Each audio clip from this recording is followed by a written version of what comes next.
একদিন মাটির ভিতরে হবে ঘর রে মন আমার, কেন বাঁধো দালান ঘর। একদিন মাটির ভিতরে হবে ঘর রে মন আমার, কেন বাঁধো দালান ঘর। গাড়ি বাড়ি টাকা করি সবই পড়ে রবে, বাড়ি গাড়ি টাকা করি সবই পড়ে রবে। আসল বাড়ি যেতে হবে কাঠের গাড়ি চড়িয়া, কাঠের গাড়ি চড়িয়া। একদিন মাটির ভিতরে হবে ঘর রে মোহন আমার, কেন বাঁধো দালান ঘর। মিদিন হাসা ভিতরেরা ওরা হইও তামারে মোনামা, চিদাম্বি নামে কানা ওরা। মিদিন হাসা ভিতরেরা হইও তামা ওরা রে মোনামা, চিদাম্বি নামে কানা ওরা। গগ বাবা বুহাম সেরা যত গিকু হাজুয়া, গগ বাবা বুহাম সেরা যত গিকু হাজুয়া। উনারে পুন পরি কমরাই লাদি মেরে মোনামা, চিদাম্বি নামে কানা ওরা। ভাইজান আমরা মানুষের ভাষা মানুষে আমরা বুঝতে পারি না, ভাইজান আমরা মানুষের ভাষা মানুষ আমরা বুঝতে পারি না। কিন্তু ভাইজান এমন একটা নবী পৃথিবীতে আল্লাহ পাক পাঠিয়েছিলেন, সারা পিপিলিকার ভাষা তিনি জানতেন জানতেন জানতেন। ভাইজান আমার, এবার যে আমাদের মাঝে সালাত, যে আমাদের মাঝে আল্লাহ পাক দান করেছেন, সালাত মানে হলো নামাজ। সালাত মানে হলো নামাজ। নামাজে কি গুরুত্ব ইসলামে আছে, নামাজের ভিতরে কি মজা আছে, ওই নামাজের কথাই আপনাদেরকে বলে যাচ্ছি। ভাইজান আমার, বন্ধু আমার, এক অন্ধ লোক হ্যালো হ্যালো। ভাইজান আপনারা একটু দৌড়াদৌড়ি না করে একটু সামনের দিকে চলে আসুন, একটু চলে আসুন, আপনারা একটু বসুন।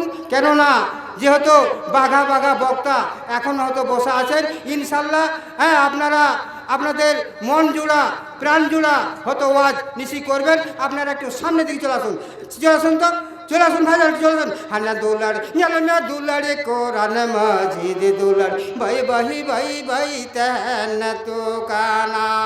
হানা দোলার না দুলারে কোরআন মাজিদ দুলার ভাই বাহি ভাই ভাই তেন তো কানা। মনে রাহু দিস মেহন কিল দো হামদ মে কোরআন মাজিদ দুলার নোয়ার জং মে। মনে রাহু দিস মেহন কিল দো হামদ কোরআন মাজিদ দুলারে নোয়ার জং মে। ভাইজান আমার, একজন সাহাবী অন্ধ অন্ধ এবার নবীকে বলছে, নবী গো নবী গো, এমন সময় আমি সঙ্গ সতী পাই না, আমার নামাজের অবস্থা কি হবে?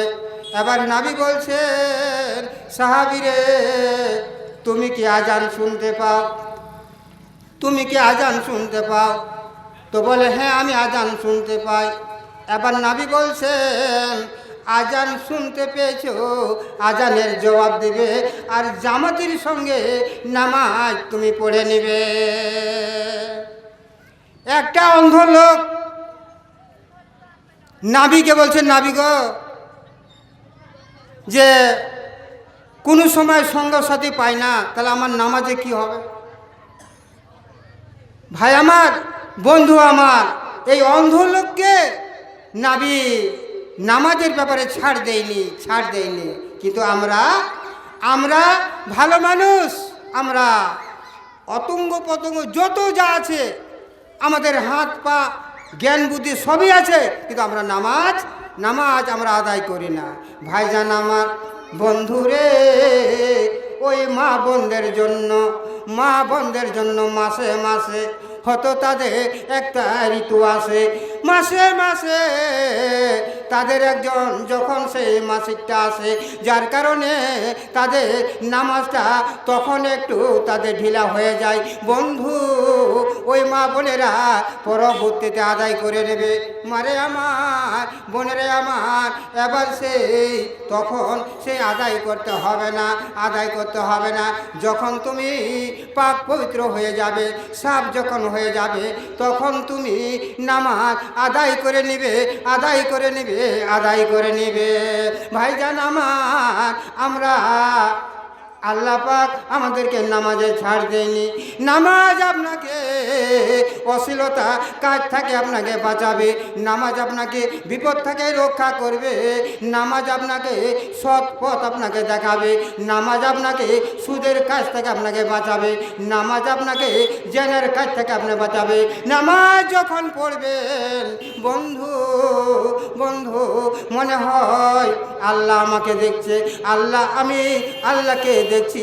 এইরকম নামাজে যখন দৃশ্যতে থেকে যাবে, তখন আপনার নামাজ হয়ে যাবে, হয়ে যাবে, হয়ে যাবে। আরেকটা ভাইজান হাদিস, একজন সেই আল্লাহর তরফ থেকে ঘোষণা হয়ে গেল, আল্লাহর তরফ থেকে হুকুম হয়ে গেল, ওই নাবিকে বলে দিল, নাবি তোমাদেরকে এবার মনে হয় ওই যোগধুর ময়দানে তোমাদেরকে যেতে হবে, এবার তোমরা সামিল হয়ে যাও। বন্ধু, এবার সেই নবী এলান করে দিল, যে সাহাবীদেরকে বলে দিল, সাহাবীরা তোমরা শুনো, যার যার ঘোড়া আছে, উট আছে, তোমরা ওই সবটি এক জায়গাতে কাঠা করে নাও, জমা করে নাও। এবার যতগুলো সাহাবী ছিল সবাই মিলে, কেউ উট, কেউ হতো ঘোড়া, এক জায়গাতে জমা করে নিল। জমা করার পরে এবার সে কি করেছেন, বলছে দেখো তোমাদের যা সামানগুলো আছে, ওই সামানগুলো কেউ হতো ঘোড়ার উপরে, কেউ হতো উটের উপরে, তোমরা সামানগুলো সব কিছু উঠিয়ে নাও। ভাইজান আমার, বন্ধুরে, কেউ হতো ঘোড়ার উপরে সওয়ার হয়ে আছে, কেউ হতো উটের উপরে সওয়ার হয়ে আছে। এবার রাস্তা দিয়ে চলছে, রাস্তা দিয়ে চলছে, চলতে চলতে চলতে মানওয়া যেমন পূর্বক্ষণা সে উনি চাঁদই রাখাবি না, পূর্বক্ষণা চাঁদই রাখাব কেতে উনি চাঁদু দই তিকিনি না, আবার তিকিন খোনা আবার উনি চাঁদই ভটি বেলা হই না, ভটি বেলা হুই কেতে আবার সে উনি দ ওনা পশ্চিমতে উনি হাসুরি না। ভাইজান আমার, বন্ধু আমার, ওই পূর্ব দিকে যখন সূর্যটা উঠে গেল, ওই সূর্যটা আস্তে আস্তে পশ্চিমের দিকে যখন চলে গেল, পশ্চিমের দিকে যাওয়ার সঙ্গে সঙ্গে আস্তে আস্তে অন্ধকার হতে লাগলো। আস্তে আস্তে যখন অন্ধকার হতে লাগলো, নবী বলে দিল, সাহাবীরে এবার তো যাওয়ার মতন পথ নেই, যাওয়ার মতন পথ নেই, এই জায়গাটা একটু সাফা আছে, এই জায়গাটা একটু ভালো আছে, এই জায়গাটা তোমরা তাঁবুটা গেড়ে না। যাওয়ার মতন রাস্তা নেই, সন্ধ্যা হয়ে গেল, এই জায়গাতে তোমরা তাঁবুটা গেড়ে নাও। বন্ধু আমার, ভাইজানেরা, ওখানে তাঁবু গাড়া হলো। তাঁবু গাড়া হওয়ার পরে নিজের নিজের ঘোড়া, নিজের নিজের উট, সমস্ত সব কিছু যখন নামিয়ে নিল, নামার পরে এবার সে বলছে, দেখো সবাই তোমরা ঘুমিয়ে যাও, সবাই ঘুমিয়ে যাও। আবার দুইজন সাহাবী বলছে, না না না, সবাই ঘুমিয়ে গেলে হবে না, সবাই ঘুমিয়ে গেলে হবে না, দুইজন জেগে থাকলো। বন্ধু, দুইজন জেগে থাকলো। দুইজন জেগে থাকতে থাকতে একজন বলছে, দুজন জেগে থাকলে হবে না, একজন ঘুমিয়ে যেতে হবে। বন্ধু, এবার তখন কি করেছে আব্বা জানেরা, এবার একজন ঘুমিয়ে গেল, আর একজন জেগে আছে। যিনি জেগে আছেন তিনি বলছেন, দেখো এই টাইমটা হলো খুব গুরুত্ব টাইম, এই টাইমটা হলো খুব মূল্যবান টাইম, এই টাইমটা আমি সুদ থাকে বস থেকে কাটাবো না, এই টাইমটা আমি নামাজের উপর দিয়ে আমি পার করে দেব। বন্ধু আমার, ওই সাহাবী সুন্দর করে উজু করে নিল, সুন্দর করে উজু করে নিল। উজু করার পরে এবার নামাজে দাঁড়িয়ে গেল, নামাজে দাঁড়িয়ে গেল। ভাইজান আমার, এমন নামাজে দাঁড়িয়ে গেছে মনে হয় আল্লাহ আমাকে দেখছে, আমি আল্লাহকে দেখছি। এইরকম দৃশ্য করে সাহাবী নামাজে দাঁড়িয়ে গেল। সাহাবী নামাজে দাঁড়িয়ে গেল। বন্ধুরে, দুশ্মন দূর থেকে দেখতে পেয়েছে এটা মানুষ না গাছ। দুশ্মন দূর থেকে তীর মেরে দিল। দূর থেকে যখন তীর মেরে দিল, ওই তীরটা ডান বাহুতে লেগে গেল। সাহাবী বুঝতে পারেনি, সাহাবী জানতে পারেনি। এবার সে আবার রুকুতে গেল, সিজদাতে গেল। দুশ্মন আবার সে আর একটা তীর মেরে দিল। ওই তীরটা বাম বাহুতে লেগে গেল। বন্ধুরে, এভাবে হতে হতে নামাজ পড়া হয়ে গেল। যখন সালামটা ফিরে নিল, আরেকজন জেগেছিল, তিনি কিন্তু যেমনি সালাম দিয়েছে, সালাম দেওয়ার সঙ্গে সঙ্গে তিনি বলছে, দেখো তুমি কি বুঝতে পারোনি, তুমি কি জানতে পারোনি, কেন কি হয়েছে বলো। বলছে, দেখো তোমার ডান দিকে একটা তীর লেগেছে, বাম দিকে একটা তীর লেগেছে, তুমি কি বুঝতে পারোনি, তুমি কি জানতে পারোনি। বলছে, দেখো সাহাবী, নামাজে এমন একটা মজা পেয়েছিলাম, নামাজে এমন একটা মজা পেয়েছিলাম, মনে হয় ডান দিকে একটা তীর লেগেছে, বাম দিকে একটা তীর লেগেছে। আমার মনে হয় সামনের দিকে যদি একটা তীর এসে যায়, ওই তীরটা লেগে যদি আমার জীবনটা চলে যেত, তবু আমি নামাজ আমি ছাড়তাম না। কি নামাজ ভাইজান আমার, বন্ধু আমার। আর আপনারা, আমরা কি করছি নামাজের ব্যাপারে? আপনার ছেলে বিয়ে দিয়ে দিয়েছেন, অথচ আপনি দাদু হয়ে গেছেন, কিন্তু অথচ আপনার ছেলেকে নামাজের কথা বলেন না। ভাইজান আমার, বন্ধুরে, আমার মা বোনদেরকে বলছি, মা বোনেরা যেমন জেনে রাখো যে শাশুড়ি আম্মা যখন আজানটা হয়ে যায়, তখন কি করে, বহুরে একটু উঠতো, ধানটা উসাতো। বুঝতে পারছেন তো? যখন আজান হয়ে যায়, তখন শাশুড়ি মা বহুকে বলবে, বৌমা একটু উঠে যাও তো, ধান উসাতো। মানে ধান উসার কথা বলবে, কিন্তু নামাজের কথা বলবে না। ভাইজান আমার, বন্ধুরে, ধান উসার কথা বলবে, কাজের কথা বলবে, কিন্তু নামাজের কথা একটুকু বলবে না।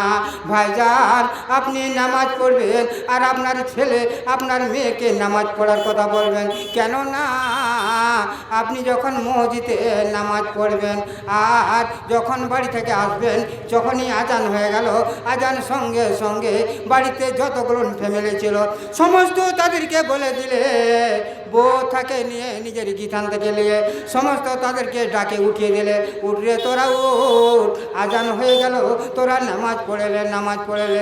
বন্ধু আমার, আমরা কিন্তু ওই নামাজ পড়ার কথাই আমরা বলি না। ভাইজান আমার, বন্ধু আমার, দুঃখ লাগে, বলতে বলতে বুকটা ফেটে যায়।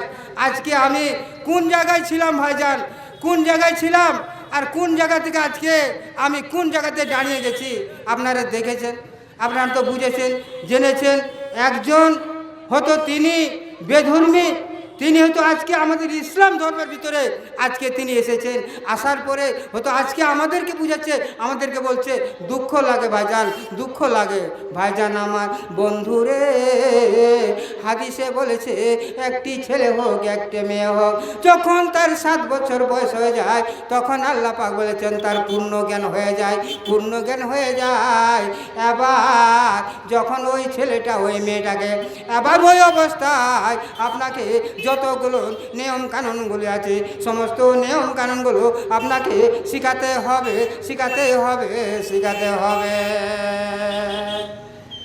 ভাইজান আমার, বন্ধু আমার, কিন্তু দেখো, এমন একটা জামানা ছিল, আমার মা আমার বোনদেরকে কেউ হতো সম্মান দিত না।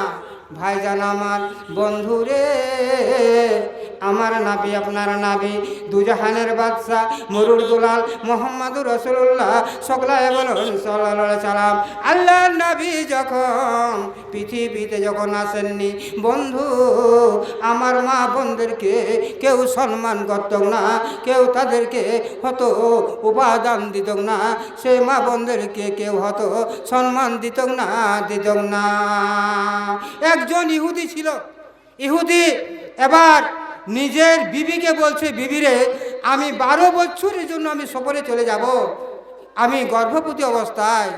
বিবিরে এবার তোর যদি ছেলে হয় তাকে দুনিয়ার বুকে বাঁচিয়ে রাখবি, আর মেয়ে হলে দেখো মেয়ে হলে গলা টিপে হত্যা করে দিবি। কেমন জামানা ছিল ভাইজান আমার বন্ধুরে।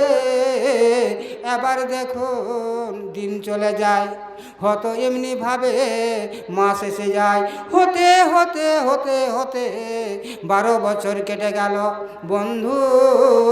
এবার ওই বিবিকে বলেছিল, এবার দেখো ওই বিবির সন্তান হলো, ওই বিবি হয়ে গেল বন্ধু, সন্তান হয়নি, ওই বিবির মেয়ে ছেলে জন্মগ্রহণ করেছে। মেয়ে ছেলে জন্মগ্রহণ করেছে। মেয়ে ছেলে যখন জন্মগ্রহণ করলো তখন মনে মনে চিন্তা করে দেখলো যে আমার স্বামী জান আমাকে বলেছিল ছেলে হলে বাঁচিয়ে রাখবি আর মেয়ে হলে গলা টিপে হত্যা করে দিবি। এই আমার হয়তো বুকে ছিল, পেটে ছিল, আমি কি করে তাকে হত্যা করব। যেমন মায়ের চেহারা তেমন বেটির চেহারা, ওই রকম হতে হতে ওই মেয়েটা সাবালিকা হয়ে গেল, বড় হয়ে গেল। ভাইজান আমার বন্ধুরে এমনিভাবে যখন ওই তার স্বামী জান বাড়িতে এসে গেল, স্বামী জান যখন বাড়িতে আসলো, আসার পরে দরজার গড়াতে দরজা ঠক ঠক করে বাজাচ্ছেন। এমন সময় বিবি ঘরের ভিতর থেকে আওয়াজ করছে, কে? স্বামী বলছে, কেন না আমাকে চিনতে পারো না? আমি তোমার স্বামী, আমি 12 বছরের জন্য সফরে গিয়েছিলাম। বিবি তুমি দরজাখানা আমাকে খুলে দাও। দরজাখানা খুলে দেওয়া হলো, স্বামীকে বসতে দিল। স্বামী বসার পরে আবার বিবিকে বলছে, বিবি রে আমি তোমাকে বলে গেছিলাম যে তোর যদি ছেলে হয় তাকে দুনিয়ার বুকে বাঁচিয়ে রাখবি, আর মেয়ে হলে গলা টিপে হত্যা করে দিবি। বিবি তুই সত্য করে বলতো তোর ছেলে হয়েছে না তোর মেয়ে হয়েছে? ভাইজান আমার বন্ধুরে এবার উনি কুলির কানা মা আমদ মা লই মে আমরেন কুড়ি হুই কানা সে আমরেন কোড়াই হুই কানা আমদ মা লই মে আমদমালয় মে উনি ম্যানিদা দেখো যেদিন আম আগু কাদিয়া সেদিন খোঁজ আম সাথে এড়ে কথা বনমে না কাদা, এড়ে কথা বনমে না কাদা জুরি নিত ইন্দ এড়ে কথা দো বনমে না। ভাইজান আমার বন্ধুরে এবার বলছে, স্বামী জান যেদিন থেকে আমাকে বিয়ে করে এনেছিলেন, যেদিন থেকে আমাকে বিয়ে করে এনেছিলেন সেদিন থেকে কোনোদিন আপনাকে মিথ্যা কথা আমি বলিনি। স্বামী জান আমার ছেলে সন্তান হয়নি, আমার মেয়ে সন্তান জন্মগ্রহণ করেছে। ছেলে সন্তান হয়নি, মেয়ে সন্তান জন্মগ্রহণ করেছে। ভাইজান আমার বন্ধুরে এবার ওই ইহুদির একটা মনে জেগে গেল, আমি বলেছিলাম এক কথা আর আমার বিবি করেছে আর এক কথা। বন্ধু এইভাবে মেয়ে আস্তে আস্তে মেয়েটা বড় হতে লাগলো। মেয়েটা যখন সাবিলেকা হয়ে গেল, এবার ওই মেয়েটাকে মেরে ফেলার জন্য এবার ষড়যন্ত্র করেছে। এবার বলছে, দেখো বিবিরে তার নানা নানির বাড়ি আমরা অনেক বছর থেকে যাইনি, বিবিরে তোর বেটিকে সাজিয়ে গুজিয়ে দাও, সীতা পাটি করে দাও, কাজল টাজল পরিয়ে দাও। আম্মা জান মেয়ে তো কলজার টুকরা। এবার বেটিটাকে সাজিয়ে দিল, বেটিটাকে সাজিয়ে দিল, সীতা পাটি করে দিল, কাজল টাজল দিয়ে দিল।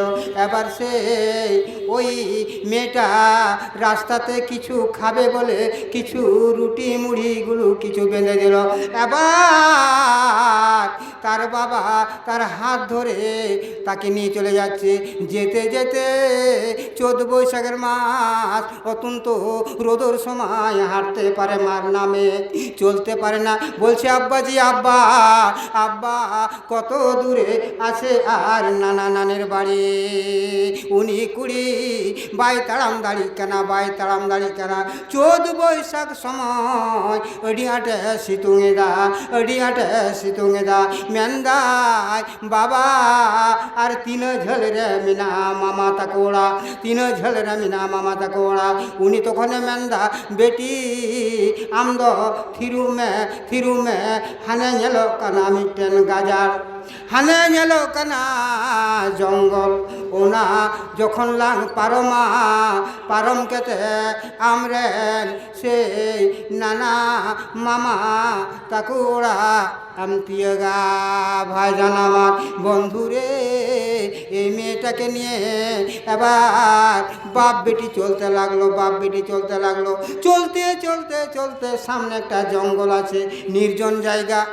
ওই নির্জন জায়গাতে মেয়েটাকে নিয়ে চলে গেল। মেয়েটাকে নিয়ে যাওয়ার পর মেয়েটাকে বসতে দিল।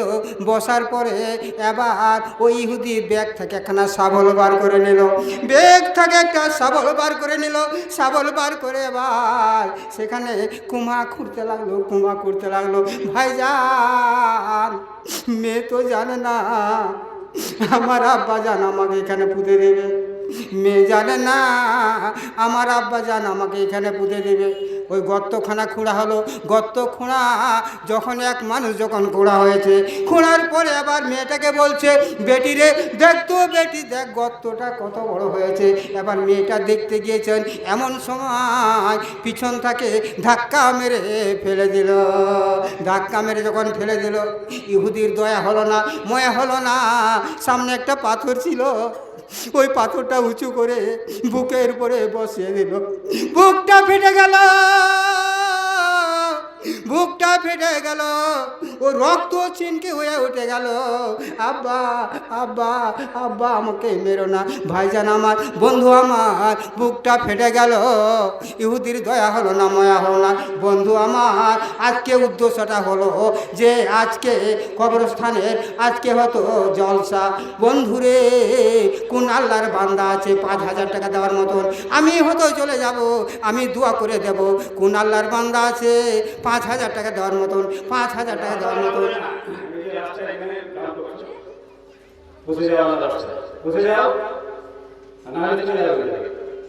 ভাইজান আমার, কেউ আছেন ভাইজান 5,000 টাকা দেওয়ার মতো?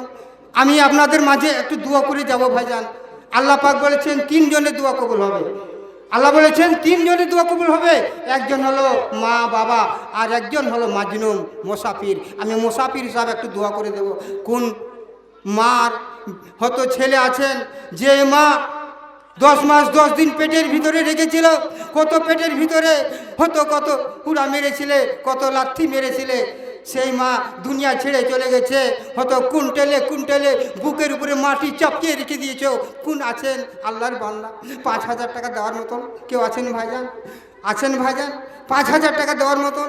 যে মা আপনাকে হসপিটালে নিয়ে যেয়ে পেট কেটে বার করেছিল, সেই মা, আর সেই মা আজকে হয়তো দুনিয়া ছেড়ে চলে গেছে। কোনো আল্লাহর বান্দা আছেন 5,000 টাকা দেওয়ার মতন? আমি আপনাদের জন্য একটু খাস করে দোয়া করব। ভাইজান আছেন? ভাইজান আছেন? ওরে কুল ভাঙে কুল গড়ে, এ তো নদীর খেলা। সকালবেলায় আমি রে ভাই ফকিরি সন্ধ্যাবেলা। ওরে কুল ভাঙে কুল গড়ে, এ তো নদীর খেলা। সকালবেলা আমি রে ভাই ফকিরি সন্ধ্যাবেলা। আসেন ভাইজান, আসেন, আসেন তো ভাইজান, গানগুলো একটু দিয়ে যান। আমার মা বোনদের তরফ থেকে বলছি, মা মা ওই মক্কার বুকে একজন মহিলার তরফ থেকে জান্নাত লাভ করেছিলেন, নাম তার হজরত সুমাইয়া। হজরত সুমাইয়ার মতন কেউ আছেন? আছেন বোনের তরফ থেকে, ভাইদের তরফ থেকে কেউ আছেন? হজরত বেলাল, হজরত বেলাল মক্কা মদিনায় জান্নাত লাভ করেছিলেন। ওই হজরত বেলালের মতন কোন যুবক আছেন ভাইজান 5,000 টাকা দেওয়ার মতন? আসেন, আসেন তো ভাইজান, আমি আপনাদের জন্য একটু দোয়া রেখে যাব।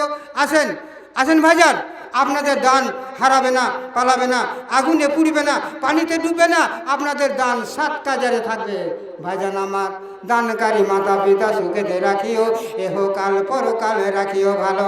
আমিন আমিন আল্লাহ আমিন আমিন। মদের দোয়া কবুল করো রব্বুল আলামিন। ভাইজান আমার, আপনার দান হারাবে না, পালাবে না, আগুনে পুড়বে না, পানিতে ডুববে না, সমস্ত দান আপনার 7 কাজারে হয়ে থাকবে, 7 কাজারে হয়ে থাকবে। ভাইজান আমার, এরকম ভাবে সে আমার নবী, আপনার নবী, দু জাহানের বাদশাহ মরুর দুলাল মোহাম্মদুর রাসূলুল্লাহ সাল্লাল্লাহু আলাইহি সাল্লাম, আল্লাহর নবী যখন পৃথিবীতে আসেননি তখন এরকমভাবে মা বোনদেরকে হয়তো ইজ্জত দিত না, মা বোনদেরকে কেউ সম্মান দিত না। আমার নবী, আপনার নবী যখন দুনিয়াতে আসলেন, এই নবীদের রেসালত পালেন, ওই নারীদের হাত ধরে তাদেরকে সিংহাসনে বসিয়েছিলেন। বলুন আলহামদুলিল্লাহ। তো মা আমার বোনেরা, ইনশাল্লাহ হয়তো আপনাদের জন্য একটু খাস করে দোয়া রেখে যাব। কেউ আছেন আল্লাহর বান্দা, হয়তো দেওয়ার মতন, হ্যাঁ, আপনারা আল্লাহ রাস্তা দান করবেন। এই দান হারাবে না, পালাবে না, আগুনে পুড়বে না, পানিতে ডুববে না, সমস্ত দান আপনার 7 কাজারে থাকবে। আলহামদুলিল্লাহ। ভাইজান আমার, আপনার মা দুনিয়া ছেড়ে চলে গেছে, কবরে শুয়ে আছে। আপনার মা যখন সেই আপনাকে নিয়ে আবার সেই বুকের ভিতরে যখন রেখেছিল, পেটের ভিতরে যখন রেখেছিল, ওই আপনি কত না সেই মায়ের পেটে কত লাফালাফি করেছিলেন, কত না কি করেছিলেন, কিন্তু ভাইজান সে মা একবারও বিরক্ত হলো না। সেই মা দুনিয়াতে আবার যখন আপনাকে ভূমিষ্ঠ করে দিল, দুনিয়াতে যখন আপনাকে ভূমিষ্ঠ করে দিল, ভূমিষ্ঠ করার সঙ্গে সঙ্গে এবার আপনি যখন পেশাব করে দিয়েছেন, যখন ডান দিকে পেশাব করেছেন, এবার বাম দিকে করে নিল। আবার বাম দিকে যখন পেশাব করেছিলেন, এবার সে মা এবার ওই মা বুকের উপরে রেখে দিল, বুকের উপরে সাথে এমনিভাবে জড়িয়ে রাখলো। কেননা আমার ছেলে ডান দিকে পেশাব করেছে, বাম দিকে পেশাব করেছে, আমার ছেলেকে ভিজা জায়গাতে শুইতে দিবে না, ভিজা জায়গাতে তাকে রাখবে না, যার কারণে মা ওই বুকের সাথে জড়িয়ে দিয়েছে। আর এই বুকের কাছে জড়িয়ে রেখেছে, জড়িয়ে রেখে ওই মা হতো তাকে লালন পালন করে কত হতো কলে পিঠে করে হতো আপনাকে মানুষ করে নিল। এবার ওই জনম দুঃখী মা তার হক আদায় করতে পারল না, সেই মা দুনিয়া ছেড়ে বিদায় হয়ে চলে গেল। ওই জন্য বলছি ভাইজান, ওই মায়ের জন্য 5,000 টাকা, মায়ের জন্য 5,000 টাকা, 5,000 টাকা আল্লাহর রাস্তায় দান করবেন। আপনার মা কবরে কি অবস্থায় আছে বন্ধুরে, সাবিরা গুনাহ কাবিরা গুনাহ যত গ্রহণ করেছে সমস্ত গুনাহ খাতাগুলো আল্লাহ পাক মাফ করে দিবেন। গুনাহ খাতাগুলো সমস্ত আল্লাহ পাক মাফ করে দিবেন। কোন আল্লাহর বান্দা আছেন দেওয়ার মতন? ভাইজান আমার, আসুন আমার হাতে কিছু দেন। 100 টাকা। আলহামদুলিল্লাহ, জাযাকাল্লাহ। আলহামদুলিল্লাহ, জাযাকাল্লাহ। জগতম যোগ বেটা এখানেতে ছিল, তোমার আশা 100 টাকা দান করে গেল। দানকারী মাতা পিতা সুখেতে রাখিও, এহ কাল পরকালে রাখিও ভালো। আমিন ও আমিন আল্লাহ আমিন ও আমিন। মদের দোয়া কবুল করো রব্বুল আলামিন, আল্লাহুম্মা আমিন। আসেন বাজান, আসেন ইনশাল্লাহ একটু আল্লাহ রাস্তায় দানগুলো একটু করেন। ইনশাল্লাহ আমি আপনাদের মাঝে একটু দোয়া রেখে যাব। কত টাকা কত পয়সা হয়তো কোন দিকে চলে যায়। সুবহানাল্লাহ। বন্ধুরে, আমি আপনাদের মাঝে সুবহানাল্লাহ আর একটা হাদিসের কথাগুলো বলে যায়। বন্ধুরে, ওই মক্কার বুকে, আবার মক্কার বুকে যতগুলো সাহাবী ছিল সমস্ত সাহাবীদেরকে বলা হলো, সাহাবীরে আল্লাহর জাহাজের জন্য তোমাদেরকে দান করতে হবে। কি নাম বাবা? হিসামউদ্দিন। আলহামদুলিল্লাহ, জাযাকাল্লাহ। তিনি 200 টাকা দান করেছেন। আল্লাহ আল্লাহুম্মা সাল্লি আলাইহি আল্লাহুম্মা বারিক আলাইহি। এরকম 100 200 500, হ্যাঁ 100 200 500 একটু দিয়ে যান ইনশাল্লাহ আমি আপনাদের মাঝে একটু দোয়া রেখে যাব। ভাইজান আমার, বন্ধু আমার, নবীর তরফ থেকে যখন ডাক হয়ে গেল যে আল্লাহকে খুশি করার জন্য, আল্লাহকে রাজি করার জন্য সবাই তোমরা দান করো, এভাবে যখন ঘোষণা হয়ে গেল তখন যত সাহাবী ছিল সবাই দান করতে লাগলো।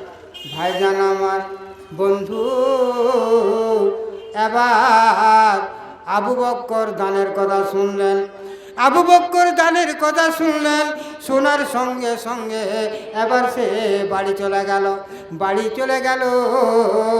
বাড়িতে এবার দেখছে দান করার মতন কিছুই নেই, আবার ফিরে আসলেন।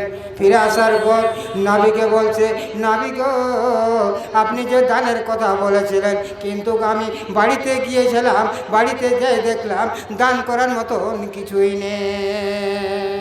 বাড়িতে গিয়েছিলাম আর বাড়িতে যাই দেখলাম দান করার মতন কিছুই নেই। এবার নবী বলছে, ও আবু বকর, আল্লাহর বান্দা, আবার তুমি বাড়ি ফিরে যাও। যতগুলো সাহাবী ছিল, বন্ধু, আব্বা জানেরা, ভাইরা, এবার সবাই দান করতে লাগলো। কারো বাড়িতে যদি 500 থেকেছে, 250 দান করেছে। কারো বাড়িতে 2টা লাখের ফুল ছিল, 1টা লাখের ফুল দান করেছে। কারো বাড়িতে 2টা কানের দুল ছিল, হয়তো 1টা দান করেছে, 1টা রেখে দিয়েছে। এমনি ভাবে যতগুলো সাহাবী ছিল সবাই অর্ধেক দান করেছে আর অর্ধেক রেখে দিয়েছে। বন্ধুরে, এবার সে আবু বকর করেছেন কি? যতগুলো ছিল বাড়িতে এবার সমস্ত সব কিছুকে জড়িয়ে বাঁধার পরে এবার পুটলিখানা হয়তো ঘাড়ের উপরে উঠাবেন। এমন সময় হঠাৎ করে খেয়াল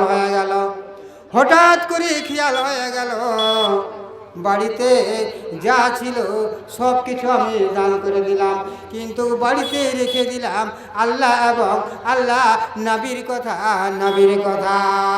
ভাইজান আমার, নবী বুঝতে পেরেছে যত সাহাবী দান করেছে সবার কাছে দানটা আবু বকরের দানটা হয়ে গেল। নবী বুঝতে পেরেছে। এবার নবী আর দানগুলো যখন হয়ে গেল, সঙ্গে সঙ্গে এবার সে আবু বকর তিনি চোখের কোণে পানি। এবার সে নবী বলছেন, আবু বকরে, তোমার চোখের কোণে কেন পানি? এবার তিনি বলছে, দেখো, তুমি যে দান করেছো, তুমি হয়তো মনে মনে চিন্তা করছো, না, যতগুলো সাহাবীরা দান করেছে তার থেকে অতি উত্তম দান হলো তোমার। তার মানে হলো সাহাবীরা অর্ধেক দান করেছে, অর্ধেক হতো বাড়িতে রেখে দিয়েছে, আর আবু বকর তাই করেননি। যতগুলো ছিল সমস্ত। আসসালামু আলাইকুম। আপনারা এই যে রাস্তায় কাজ করেছেন, রাস্তায় কাজ করছেন, বসে যান, আল্লাহর রাস্তায় বসে যান। তিনি আর কিছু সময়ের জন্য আছেন। আপনারা যে ইফতারের নাম লিখেছেন বক্তব্যে, তিনারা সকলে উপস্থিত হয়ে গেছেন, মাশাআল্লাহ। একের পর এক আসবেন কিছু সময়ের মধ্যে, তিনি আর কিছু সময়ের জন্য আছেন। আপনারা ধীরস্থির হয়ে আল্লাহর রাস্তায়, আল্লাহর জন্য এবং নিজের নেকির জন্য আপনারা চলে আসুন এবং স্থিরে ধৈর্য ধরে বসুন। এটা আমার কাছে অনুরোধ করা হচ্ছে। ভাইজান আমার, আজকে উদ্দেশ্য নিয়ে একটা হয়তো আপনারা এসেছেন। উদ্দেশ্যটা একটু খেয়াল করে দেখুন যে উদ্দেশ্যটা যখন নিয়ে এসেছেন অবশ্যই আপনাকে উদ্দেশ্যটাকে পূরণ করতে হবে, উদ্দেশ্যটাকে পূরণ করতে হবে। আর যদি সেই উদ্দেশ্য করার আসার পরেও যদি হয়তো এখানে ওখানে যদি হয়তো টাইমটা কাটান, দেখো যে আপনার সফলতা হবে না ভাইজান আমার, বন্ধু আমার। অতএব আপনারা এখানে ওখানে না থেকে আপনারা সুন্দর করে বসে যান। ইনশাআল্লাহ কোরআন এবং হাদিসের কথা হয়তো আলোচনা করব। তো ইনশাআল্লাহ শ্রোতা না থাকলে বক্তাকে বলতে ভালো লাগে না, ওই জন্য বলছি আপনারা চেপে একটু আপনারা বসে যাবেন। ভাইজান আমার, বন্ধু আমার, আমি আপনাদের সে হয়তো যে একজন এসেছি বা তো আপনারা জেনেছেন যে তিনি একজন হয়তো নবা মুসলিম। হ্যাঁ, আমাকে একজন হয়তো ইঙ্গিত দিয়েছেন যে তোমার পরিচয়টা, তোমার হয়তো কিভাবে দিনে ইসলামে এসেছো সে কথাটা একটু বলো। যার জন্য আমি বলবো, কিন্তু মানুষজন যদি না থাকে কাকে বলবো? মানুষজন যদি না থাকে কাকে বলবো আর কাকে শোনাবো? খুব দুঃখ লাগে ভাইজান, খুব দুঃখ লাগে। তো ভাইজান আমার, বন্ধু আমার, আমি যখন ওই অবস্থায় ছিলাম তখন কোনটা হারাম, কোনটা হালাল, কোনটা জায়েজ, কোনটা না জায়েজ আমি কিছুই জানতাম না, কিছুই বুঝতাম না। ভাইজান আমার, বন্ধু আমার, পাড়াপড়শি হতো আমরা, যেমন মুসলমানের বাড়ি আমাদের বাড়ি লাগালাগি ছিল। এবার ওই লাগালাগি অবস্থায় ওই মুসলমানদের ছেলে মেয়ে তাদের সাথে উঠা বসা চলাফেরা দিয়েই হতো, তখন আমি হয়তো কাটাতাম। এবার একই সঙ্গে আমরা স্কুলে চলে গেলাম। স্কুলে যাওয়ার পরে মাস্টার আমাদেরকে ছুটি দিয়ে দিল। ছুটি দেওয়ার পরে এবার সে বাড়ি চলে আসলাম। আবার এমনিভাবে যেতে লাগলাম। আবার স্কুলে আরেকদিন গেলাম। যাওয়ার পরে স্কুলে আমাদেরকে যখন ছুটি দিল, ছুটি দেওয়ার পরে ওই মুসলমান ছেলেরা মেয়েরা তাদেরকে দেখছি যে একটা মক্তবের ঘর ওখানে আছে, ওই মক্তবের ঘরে ওরা ঢুকে গেল। মক্তব বুঝতে পারছেন তো ভাইজান আমার? মক্তব মানে বুঝতে পারছেন? স্কুল থেকে ছুটি হওয়ার পরে মক্তবের ঘরে ওরা ঢুকে গেল। এবার এরকম দু একদিন যখন দেখলাম, দেখার পর আব্দুর রহমান বলে একটি ছেলে ছিল, ওই আব্দুর রহমানকে বলছি, দেখো আব্দুর রহমান, আমরা একই সঙ্গে স্কুলে গেলাম। স্কুলে আমাদেরকে লেখাপড়া মাস্টারে করালো। করার পরে এবার মাস্টার আমাদেরকে ছুটি দিল। আর এই ছুটির মাঝখানে তোমরা ওই যে ঘরটাতে তোমরা প্রবেশ করলে, ওই ঘরটাতে তোমরা ঢুকলে, তো ওখানে তোমাদেরকে কি শেখানো হয়, কি পড়ানো হয়? আব্দুর রহমান বলছে, দেখো আমাদেরকে ওখানে শেখানো হয় যে যাকে মানব, যাকে ইবাদত করব, যাকে প্রশংসা করব, সেইগুলো আমাদেরকে ওখানে শেখানো হয়। তখন আমি বলছি যে দেখো আব্দুর রহমান, তাহলে তোমাদেরকে কোন ভাষা দিয়ে তোমাদেরকে শেখানো হয়? তখন আমাকে বলছে যে আমাদেরকে আরবি ভাষা দিয়ে আমাদেরকে শেখানো হয়। তো আমি বলছি দেখো যে ওই আরবি ভাষা কি আমি বলতে পারবো না? তো বলছি হ্যাঁ তুমি বলতে পারবে, কিন্তু তোমাকে আরবি শিখতে হবে। তখন আমি বলছি তাহলে আরবি আমি শিখব। এভাবে আব্দুর রহমানকে বলার পরে এবার বাড়ি চলে গেলাম। বাড়ি যাওয়ার পরে এবার সুন্দর করে স্নান গোসল করলাম। স্নান গোসল করার পরে আবার স্কুলে গেলাম। স্কুল থেকে যখন মাস্টাররা আমাদেরকে ছুটি দিল, ছুটি দেওয়ার পরে আবার দেখছি যে ওই মুসলমানের ছেলেরা মেয়েরা এবার ওই মক্তবের ঘরে ওরা ঢুকে গেল। আমি দাঁড়িয়ে থাকি, হয়তো দাঁড়িয়ে দেখি। তারপরেও ওদের যখন ছুটি হয়ে গেল, তখন আবার সে আব্দুর রহমানকে জিজ্ঞাসা করছি যে আব্দুর রহমান, তাহলে তোমাদেরকে আরবি ভাষা দিয়ে তোমাদেরকে শেখায়? যে হ্যাঁ আমাদেরকে আরবি ভাষা দিয়ে আমাদেরকে শেখায়। এবার বললাম তাহলে আমি আরবি কি পড়তে পারবো না? আমি কি শিখতে পারবো না? তো এবার বলছি দেখো তুমি শিখতে পারবে, কিন্তু তোমাকে পাক পবিত্র হতে হবে। তোমাকে এই জিনিসটা তোমাকে হাতে নিতে গেলে তোমাকে পাক পবিত্র হতে হবে। তখন আমি তো ছোট অবস্থায় কোনটা পাক কোনটা না পাক কিছুই বুঝতাম না, কিছুই জানতাম না। তখন সে কি করলাম, ওই আব্দুর রহমান আমাকে বললো যে তুমি স্নান গোসল করো। স্নান গোসল করে নিলাম। স্নান গোসল করার পরে আবার আমাকে নিয়ে আসলো ওখানে। নিয়ে আসার পরে এবার ওরা পড়াশোনা করছে।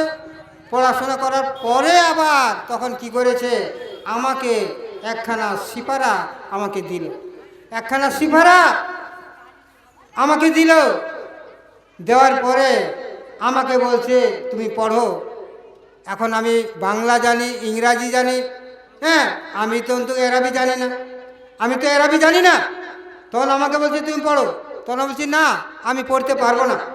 ভাইজান, বন্ধু আমার, ওই আমার প্রথম শিক্ষা।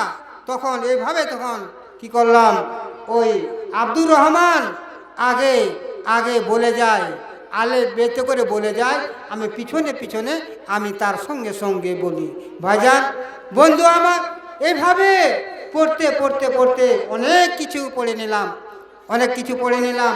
পড়ার পরে হয়তো আমি বুঝতে পারলাম, জানতে পারলাম। তখন আব্দুর রহমানকে আমি ডাক দিয়ে বলছি, আব্দুর রহমান, আব্দুর রহমান, দেখো তোমাদের যে ধর্মভঙ্গ যেটা আছে আমি সব কিছু পড়ে নিয়েছি। তাহলে তো আমি মুসলমান হয়ে গেছি। তাহলে তো আমি মুসলমান হয়ে গেছি। তিনি বলছে দেখো যে এটা হলো 30 পারা কোরআন। এটা হলো 30 পারা কোরআন। এই কোরআনকে যদি সম্পূর্ণ যদি পড়ে নাও, কিন্তু একটার কারণে তুমি মুসলমান হতে পারবে না। তখন আমি মনে মনে চিন্তা করছি, সবই পড়ে নিয়েছি, আবার ফের বলছি যে তুমি একটি কারণে সেই মুসলমান হতে পারবে না। তখন আমি আবার ওকে প্রশ্ন করলাম, আমি জিজ্ঞাসা করলাম যে কি কারণটা কি তুমি বলো। তো বলছে তুমি যতক্ষণ তুমি কালেমা না পড়বে ততক্ষণ পর্যন্ত তুমি মুসলমান হতে পারবে না। হ্যাঁ, এইভাবে যখন আমাকে বলল, তখন আমি শুনলাম। আমি এই অবস্থায় তখন থাকলাম, এই অবস্থায় থাকলাম। ভাইজান, বন্ধুরে, এই জীবনীটা এইভাবে থেকে আমার শুরু হয়ে গেল। মুসলমানদের সাথে উঠা বসা, চলাফেরা দেখি যে হয়তো তারা যখন ওই রমজান মাস যখন আসে তখন দেখি যে ফজরের টাইমে যখন আজান হয়ে যায়, আজান হওয়ার সঙ্গে সঙ্গে তারা হয়তো উঠে পড়ে যায়। উঠার পরে তারা ওই সেহরি খায়। সেহরি খায় মানে ওই যে ভোর রাত্রে খায়। এগুলো তখন আমি মনে মনে চিন্তা করে দেখলাম যে ওরা সেই যে ফজরের টাইমে হয়তো তারা খাচ্ছে। খাওয়ার পরে হয়তো সারাটা দিন ওরা কিচ্ছু পানাহার কিছু করবে না, কিচ্ছু খাওয়া দাওয়া করবে না। আর এই অবস্থা ওরা কেমন করে থাকছে, কি করে থাকছে, এরকম মনে মনে আমার মনের ভিতরে একটা আবিরকে জাগলো। মনের ভিতরে আবিরকে জাগলো। তখন আমি চিন্তা করে দেখলাম যে সত্যিকারই আমি আব্দুর রহমানকে আগে জিজ্ঞাসাবাদ করব যে তোমরা যখন হয়তো সেহরি খাও বা তোমরা যখন রোজা করো তখন তারপরে দুপুরে হয়তো বিকালে তোমরা কি কিছু খাও না? এভাবে তখন আমি মনে মনে চিন্তা করে একদিন আব্দুর রহমানকে ডাক দিয়ে বলছি, আব্দুর রহমান, তো কি যে আচ্ছা তোমরা যে ফজরের টাইমে যে একটা আজান হয়, আজান হওয়ার পরে হয়তো আবার ডাকাডাকি করে, তার মানে যে রমজান মাস, তো এই ফজরের টাইমে তোমরা যে খাও আর খাওয়ার পরে কি তোমরা সারাটা দিন থাকো পানাহারে? সারাটা দিন কি থাকো? তো বলছে হ্যাঁ, যখন আমরা এই ফজরের টাইমে যখন আমরা খেয়ে নিলাম, খাওয়ার পরে আমরা সব কিছু থেকে আমরা বিরত থেকে গেলাম। না পানি, না হয়তো ভাত, না হয়তো আর কিছু, সমস্ত থেকে আমরা বিরত থেকে গেলাম। তারপরে ফের আবার যখন সেই মাগরিবের টাইমে আজান হয়, তখনকার আজান হওয়ার সঙ্গে সঙ্গে তখন আমরা আবার সেহরি খাই। এভাবে তখন সেই আমাকে বলার পরে আবার মনে মনে চিন্তা করে দেখি আমি আবার এই অবস্থায় থেকে আমি দেখি যে আমার বাড়িতে যা আছে তা খেয়ে আমি থাকতে পারছি কিনা। তখন কি করলাম, আমি তো মুসলমান তখনও হয়নি। আবার বাড়িতে সুন্দর করে মাকে বলেছিলাম, মা ওই আজকে রান্না বান্নাটা সন্ধ্যা টাইমে হয়তো একটু বেশি করে করবে, কেননা যে আমি ওই ভোরের টাইমে একটু খাবো, হ্যাঁ ভোরের টাইমে খাবো, আমি সারাদিন খাবো না, এরকমভাবে যখন আমি বললাম, বলার পরে এবার সে তখন মা কি করেছে, ওই রাত্রির বেলাতে খাবার দাবারটা করে দিয়েছিল। খাবার দাবার করে এবার সেই মা আবার তিনি বুঝতে পারছে, জানতে পারছে যে ওই মুসলমানদের ছেলেদের সাথে চলছে ফিরছে, উঠছে বসছে, মনে হয় আমার বেটা তিনিও মনে হয় হয়তো রোজা করবে, এরকম মনের একটা মায়ের একটা ধারণা এসে গেল, মায়ের একটা ধারণা এসে গেল। তখন রাত্রির বেলায় মা সেই রান্না বান্না কাজ সেরে দিয়েছেন। এবার যখনই সেই ওই ফজরের টাইমে হয়তো আজান হয়ে গেল, আজান হওয়ার সঙ্গে সঙ্গে এবার আমি উঠে পড়ে গেলাম। উঠে যাওয়ার পরে আমি তখন কি করলাম, সুন্দর করে হয়তো মুখ হাত ধোলাম। মুখ হাত ধোয়ার পরে এবার আমি সেই ওই সেহরির মতন করে খেতে লাগলাম, সেহরি খেতে লাগলাম, ভাত খেতে লাগলাম। ভাত খেয়ে দেওয়ার পরে এবার সেই আবার তখন আজান হয়ে গেল। আজান হওয়ার পরে আমি ঘুমিয়ে গেলাম। ভাইজান আমার বন্ধুরে, এইভাবে আমার জীবনেটা শুরু হয়ে গেল। ওই মুসলমানদের আচার আচরণ ব্যবহারগুলো যখন দেখলাম, দেখার পরে আমার মনটাতে দিলটাতে খুশি হয়ে গেল। খুশি হওয়ার পরে তখন আমি বাধ্য হয়ে কালমা পড়ে আমি ইমানটা নিয়ে আসলাম। ভাইজান আমার বন্ধুরে, এমনিভাবে আমি ইমানটা এনেছি। ভাইজান আমার বলার অনেক কিছু ছিল, কিন্তু বক্তা এসে গেছেন, বক্তাকে বসে থুয়ে হয়তো আমার বক্তব্য করা ঠিক হবে না। আমি যা বললাম আমার বলার মাধ্যমে যদি ভুল থাকে আপনারা নিজ মনে আপনারা একটু ক্ষমা দেবেন। মানতান বইহা দুলার বইহা রল না যদি থাকান বড়ি কাই মেনকা খায় মা আপে তো নিজেরা মনতে আপে তো ইকে কাপে, এ বলে আমার বক্তব্য এখানেই কি করছি। ও মা আলাইনা ইল্লাল বালাত। আসসালামু আলাইকুম আর রহমতুল্লাহি ওয়া বারাকাতুহু।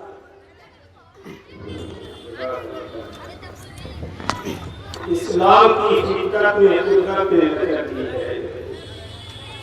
इस्लाम की फितरत में कुदरत ने रखी है। जितना भी दबाओगे उतना ही उठेगा। मुसलमान के एक लक्ष मध्य एक बड़ा है, एक लक्ष मध्य एक बड़ा है, लोगों मध्य एक बड़ा है। और मुस्लिम अल्लाह रहमते अल्लाह दयाते इस्लामेर ছায়া তলে অবদান আছে। যেটা আমি খবর দেখছিলাম এমনিতে ধারায় ইসলাম ধর্ম হচ্ছে, আল্লাহ ইসলাম ধর্মের মধ্যে একটা লাচার দিয়েছে। কবি কথা বলছে, नूरे हक शमा इलाही को बुझा सकता है कौन, नूरे हक शमा इलाही को बुझा सकता है कौन, जिसका हामी हो खुदा उसको मिटा सकता है कौन। এবার আমাদের সমুখে বক্তব্যের জন্য আসছেন আমাদের সুপরিচিত আমরা এখানে সবাই মূল জনপ্রিয় বক্তা যুব